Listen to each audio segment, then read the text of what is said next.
So let's go back and go through my code then. So we fixed this. So we have the split. Okay, sorry, here. We did this, so not split, but strip. So remember in method post, in views, we need to add strip.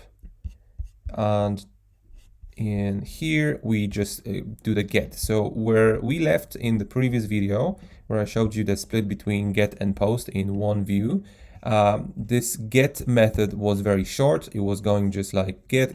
If we have get, then do some context and put it in at the end of the view function here as a context. Okay, we didn't do any calculation, so the calculation is happening here. So let's go through it very quick.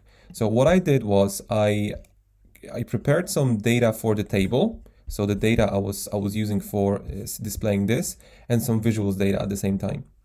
Because it's handled slightly differently, so I had to make two different data sets. So what I did was I got all the pollutants that we have in the database. So this is like it's called list comprehension. So instead of going like for make a list, you need to initialize the list here and then do for and then do some magic inside and append to the list. In here we do it in one line. So I say, hey, make a list where each list is like a pollutant.name of some pollutant, which is a piece of also some sort of a list or generator from this query. So I go through this query, pollutant.object.all, and it takes all the pollutants from the database, and I iterate it using pollutant. So each pollutant in here is called pollutant, and then I store it as a pollutant.name. And if I just go and refresh, you'll see here pollutant list is a list of the names, okay, and their string. And the same if I go next step, we'll see country list, and they're all the ISO code. Okay, so we have this, let's release it. So I'm going through each pollutant, and then I initialize those data dictionaries. So we have table data and we have visuals data. And for each pollutant, table data is another dictionary, and visual data for each pollutant is a dictionary which is prepared for getting some lists inside. So we have labels and we have data, and you'll see why I need labels and data for each. Okay, and then I'm going through each country I'm in a pollutant, and now for each pollutant I'm going through each country, and I'm checking what's the total and what's the count of each entry inside of the database for that pollutant and that country ISO. Okay, and let's stop here and just refresh. So pollutant entry dot objects dot aggregate, and that backslash here just allows me to go down. If I just chained it like this, if I just do this, that's exactly what it is. But because it's going across the PEP8 line here, I just pressed enter here, and it gave me this another line. So okay, so pollutant entry objects dot aggregate, and I gave it a label total here, and I used sum that I took from django.db.models import sum, and I also imported q for query. Okay, so you need to add this, and in here we're using like this. So total, so that's the label that I'm going to use in here. So total is sum of pollution level. So I need to put the field name pollution level from the model in here, and then I give it a filter. I say, hey, just use this pollutant that I took from the list, one of these. So for right now, pollutant is PM10, and country ISO is country, whatever I'm looking at, AL at the time. So let's see what it gives me before. Okay, and now we are here. I'm not taking the total yet. So the return of all this, okay, let's have a look here, is a dictionary of with the label that I gave it here, total, and here is our answer. So I need to take that answer. I don't want the dictionary. I just want the total, actual total. So I use this label here. And if I skip the step, total now is the number that I'm looking for. Okay. And then I need to get the count. Count is taken a slightly differently. I suppose there is something like count as well. If I check count, I think it exists. Count. Yeah. But there is another way. You can go here and say something like pollutant entry dot objects that filter. So you create a query where you filter by pollutant and by country ISO, and then you just do dot count, and you get the count of all the entries in that query, which is handy to have. It's a simple aggregation, so you can use this shortcut instead of doing count in here and then filter blah blah blah. This one is it's slightly easier and nicer for an eye, and you get the number straight away. You don't have to extract it in any way. Okay, so now if total exists, so if for some reason I try to filter by pollutant name and by ISO code and there's nothing in there, then we have 0 here and 0, so that would be none and that would be 0. So I just want to make sure in here, if total is not none, one thing, and then if count is not 0, so if count basically works this way. If it's an integer, if it's 1, it's true. If it's any number except for 0, if it's true, and if it's 0, it's false. Okay, so I'm just checking if it's not 0. Then we do something like this. In the table data, so this is like a separate thing. In table data, in pollutant and country, so it's like a, and we'll have a look in a second at the structure of this dictionary. But we have a dictionary in a dictionary, and we get the total divided by count, which is an average of the total. So of this pollutant level. Okay, so that's what I want to get for table data. And here we need to split it between two different lists, because that's how ChartsJS work. It needs a list of all the labels and a matching list of data. So we have, let's say, AL, AD, AT is the labels, and then we have 10, 15, 12 for in another list for the data. So it will be the averages basically, and we put that average and we append using append basically. So because I prepared it before, we have like an empty list here. We can now use this and do visual data like here, and then pollutant like here, and then labels and like here, and we append to this list another country and another country and another country, and then we append to data another average and another average and another average, and then they match each other. Okay, so I'm gonna just take this out and let's have a look here. I'm gonna just go to the next for loop. So I just want to see what happened, or did I stop? Okay, so it took us, a couple of seconds to get all the data, but now we can have a look inside of visuals data. So we have in visuals data, as I said, we have the actual dictionary, and then in that dictionary we have key value of key is the pollution name, and then value is another dictionary with two key value entries. One is labels and one is data. So we have AL, and for AL we have 63 blah blah blah. Then we have AD, and for AD we have 42.8 blah blah blah. So so that's how it's structured for visuals data. And for table data, we have another nested dictionary. So we have key values of key is the pollution name, the same as in visuals data. But in here we have those small dictionaries where the key is the country ISO and the value is the average. So it's just a slightly different approach. And I need them both for rendering my tables and my charts. Okay, so let's, and what I'm doing here, so now I need to post-process visuals data.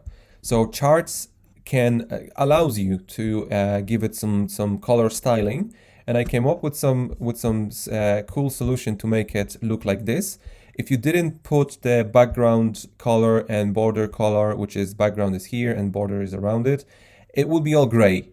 So you either give it something or give it nothing. If you give it nothing to ChartsJS, then it's all gray. It still gives you some information, but it's just not as nice. In the future, obviously, I want to do something like give every country a color. So then we kind of, on every table, you can see the same color for the same country. But for now, I just build this. So I went through each pollutant data in the visuals data. So this is the visuals data. And for each pollutant, so PM10, NO2, O3, blah, blah, blah. And then we have two lists here in labels and in data. So I'm doing something like this. I'm checking what's the data count. How many countries do we have for each pollutant? And they vary. Not every pollutant have all the countries. So I need to check how many entries do we have, and I do it with this. Len of pollutant data and square bracket labels. And you can put data in here. It should be the same because we append to labels and data the same number of times. So it should be exactly the same. You can put data in here. And then I'm doing something, and I found it online, so it took me a while to figure it out, but I found this cool solution here, and I'm building this HSV tuples using this list comprehension. So for each I in range data count, so if you have 25 countries or data entries in pollutant in one of those lists, I'm going to do it some 25 times. And I go 25, so we go from 0 to 1, to 25 in here, and we multiply it by 1, so we go from basically from 0 to 25, 1.0 just to make it a float, okay? And then I divide it by the total data count. So we kind of go gradually from 0 to max, basically, to 1, from 0 to 1, gradually, and then we have 0.5 here. I'm not an HSV expert, so I don't know exactly what's happening here, but basically I'm creating this tuple of 1, 2, and 3 floats, and then I use this colorsys, which I imported here, and I created this lambda function here. Well, I just copied that from Stack Overflow, so don't worry about that. And in here, we build this generator using a map. A lambda is like if you know JavaScript, it's like a anonymous function in here. So for each X in this HSV tuples, so it's something I built here, so it's like a list, do something like this. Get from colorsys HSV to RGB and unpack X. So unpack those entries here, okay? So give it then this number and then this number and then this number, because this function requires 3 numbers to go from HSV to RGB, okay? And it's a complicated algorithm, and it does it for us, okay? So we have this, and if I go here, if I check what that is, it's actually a map object. So it's a generator. I can't just do something like this. It doesn't allow me to subscribe. I need to go through it with the for loop like this. Okay. So what I did here is I prepared two lists for background and for border that I'm going to put in HTML and in JavaScript on our website for charts. And in here, I'm doing something like this. So I'm going through the RGB tuples, the map generator, and I'm saying, hey, give me red, green, and blue from the RGB, and I can stop here and see what's the RGB now. So I'm going through this RGB generator that doesn't show me if I subscribe, but now I can iterate through it and get the RGB. So let's have a look what's RGB. RGB, evaluate, and it's a tuple. It's a simple tuple that gives me 0.5, 0.25, and 0.25 in here. Obviously, it's not exactly RGB. I assume, and it's correct assumption, that it's just half of the RGB range, which is from 0 to 255. So I need to do something about it. So what I'm doing here is I'm getting red, green, blue, and I say, hey, give me an integer of the first RGB element from the tuple and multiply it by 255, by the way, because I need it to be RGB thing. So I'm gonna just take a step here and have a look at RGB. So where is my red? So red is 127, okay? Green is 63, and blue is 63 as well. And it kind of makes sense because it was 25, 25, and 5, so it's kind of makes sense. And then what I'm doing is I'm attaching each of these colors, generated colors, to a background colors and border colors lists. So then we have matching, and I'll show you in a second. Okay, let's go. So then we have a matching list of border colors and background colors for each data entry. So let's have a look here. What we have is in pollutant data, we have list of 39 countries, list of 39 averages for those countries. And then if I go to background colors, we have a list of 39 colors with like RGB, and then it's a string. It's a string that I'm going to plug into JavaScript. And then we have this alpha called something called alpha. So that's going to make it like that sets the opacity of the color. So I want it to be slightly transparent. And then in border colors, it's RGB, the same color, but I change it to 1. So alpha it's completely solid, so it's not transparent anymore. And you can see how it's gradually moving from the first one to the last one. So it's slowly changing the colors, and it gives us this nice coloring. Okay. So, and then I need to dump it into JSON. So up here, I import JSON.